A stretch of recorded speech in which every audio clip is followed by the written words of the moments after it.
Mandate for Palestine affected Arabs, Jews, and other religious communities in Palestine with good and bad effects.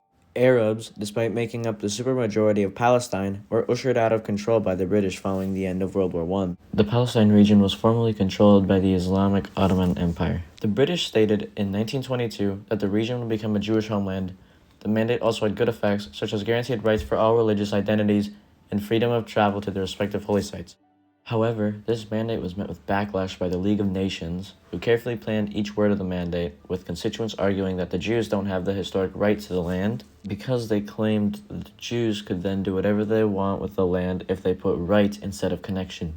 They ended up writing that the Jews had the historical connection to the land. The Zionist movement, Arab nationalism, and British imperialism all destabilized Palestine and brought back a conflict that will likely continue for decades to come. During the 1940s, World War II and the Holocaust were occurring. The Jews fled to many surrounding countries, one of which includes British-controlled Palestine.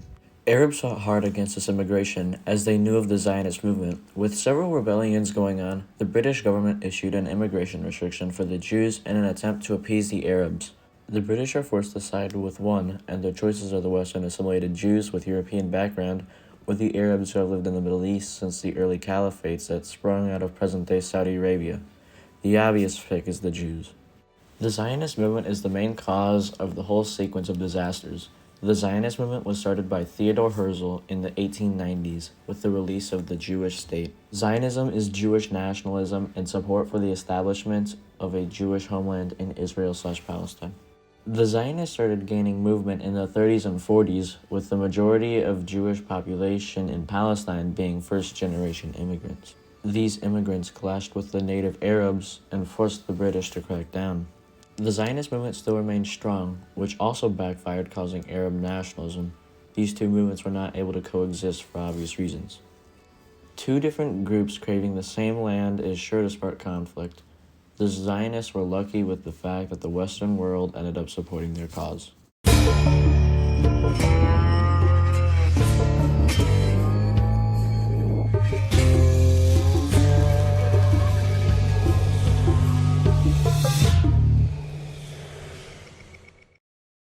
The Arabs had a very strong reaction to the formation of Israel. They abandoned all diplomacy after not receiving their demands or even a country in the UN partition plan for the Palestinian area. All of the primarily Arab countries in the vicinity abruptly launched an attack on the new country of Israel. According to the Jewish Virtual Library and Al Jazeera, sources from both perspectives, this was known as the Israeli Independence War. Against the unlikely chances of victory, Israel won, beginning a worldwide debate. The United States attempted diplomacy to sort out the situation. Some of these meetings are documented by the United Nations and the Wilson Center Digital Data Archive. Tensions rose. Groups and terrorist organizations that supported a Palestinian country sprouted up. One such group, Hamas, launched several missile strikes on Israel, leading to yet another back and forth. It did so in retaliation to Israeli forces taking hold of one of their bases. Each time this happens, most large news sources report on it. Headlines from New York Times and even Jordanian news sources report that whenever Hamas launches a missile strike, it injures or kills tens to hundreds of Jews. As the news of each death spread, the chances of diplomacy fell. Conclusively, the Arabs, along with the press, reacted in a way that eliminated most of the chance for diplomacy and spawned international debate.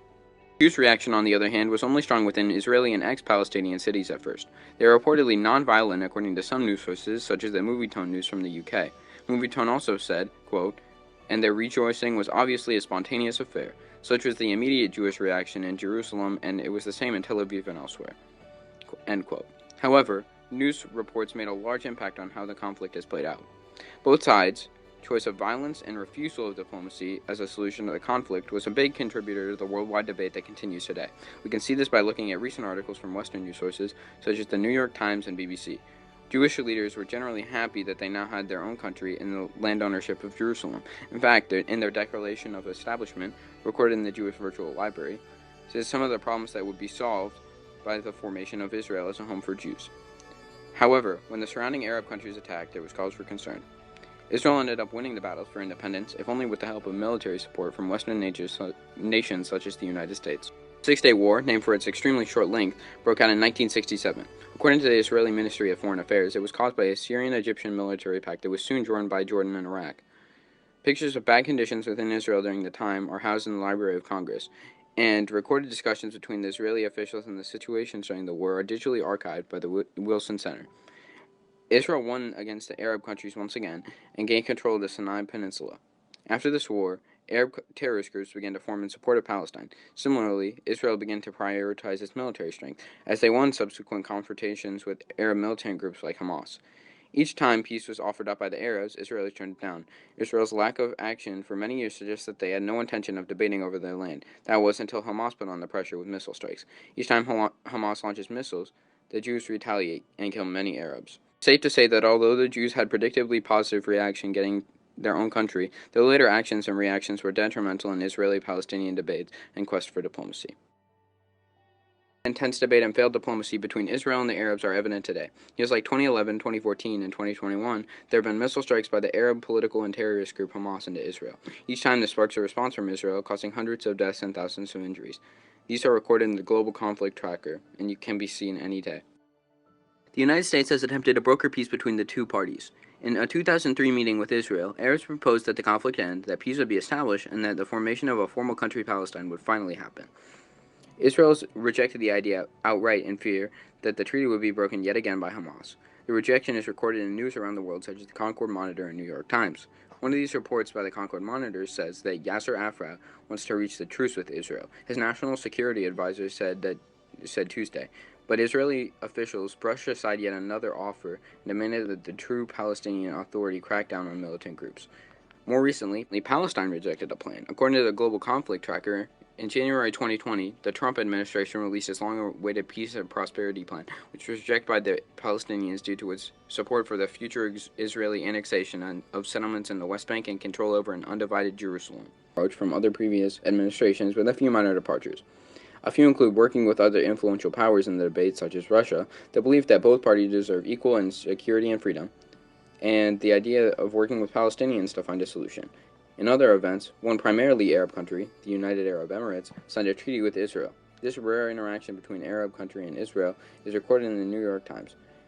In fact, this is so rare that this is one of Israel's few recorded alliances with Arab countries. It seems that although there is still global debate regarding the land ownership of Israel, diplomatic attempts at peace between Israel and Arabs are occurring rarely and even rarely succeeding. It is clear even today that the problems regarding the foundation of a state of Israel have not yet been solved diplomatically. In fact, throughout history we have seen violent conflicts and failed diplomacy between Israel and Palestine a lot more than once. Long ago in the past, during the 40s and 50s, and in recent history, worldwide debates have been started and diplomacy has been abandoned by both Israel and Palestine. Maybe in the future, the conflict will reach a peaceful conclusion.